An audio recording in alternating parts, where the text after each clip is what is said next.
For project managers, projects can get overwhelming if there isn't a particular set of procedures followed to ensure a smooth project cycle. Luckily, the following project process is designed to help you do just that.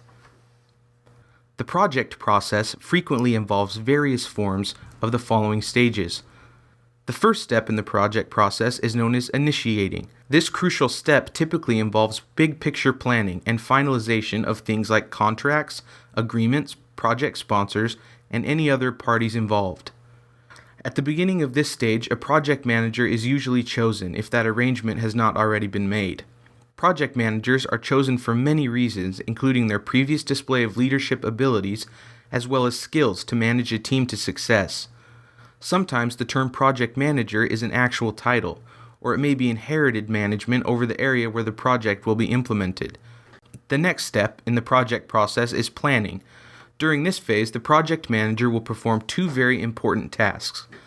First, they will set timelines to be followed based on the scope of work and any changes or unforeseen circumstances that may arise.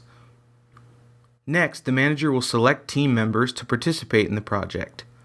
Selecting members is an important task, and things to consider such as existing strengths, past performance, communication styles, and availability are all things that need to be looked at before assembling a team.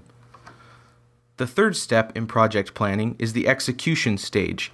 At this point, contracts, team members, and negotiations are settled, and it's time to get started. Project managers should host a team kickoff meeting to officially launch the project. In this meeting, the tone of the entire project will be set, and expectations will be outlined. This meeting should be used to excite all parties involved with the project and prepare them for the road ahead. The following are suggested items to make sure to cover in the kickoff meeting. Monitoring is the fourth step in the project planning process. Here the project is fully underway and the project manager should be overseeing all aspects of the project to ensure timelines are being met and quality standards are up to par. One of the things for project managers to do in this stage is to plan for unexpected hiccups in the process. Some common problems to avoid are poorly designed plans, limited resources, and scope creep. Scope creep can be detrimental to timelines because it involves uncontrolled or unexpected changes from clients, stakeholders, etc. These changes have to be accounted for.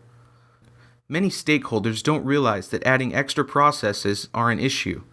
Managers should regularly check to make sure every piece of the project is being kept on schedule and changes are not being made to the scope of the project without notice. The final step in the project process is closing. When closing a project, the project manager is responsible for closing up all loose ends and performing tasks such as debriefing. Debriefing is officially questioning team members about the job that has been done in order to review the process. Debriefing is a way for the project manager to gather information and discuss with the team the positives and negatives of the project. Actively listening to participants in the project is the best way to get these answers and identify where improvements can be made during the next project.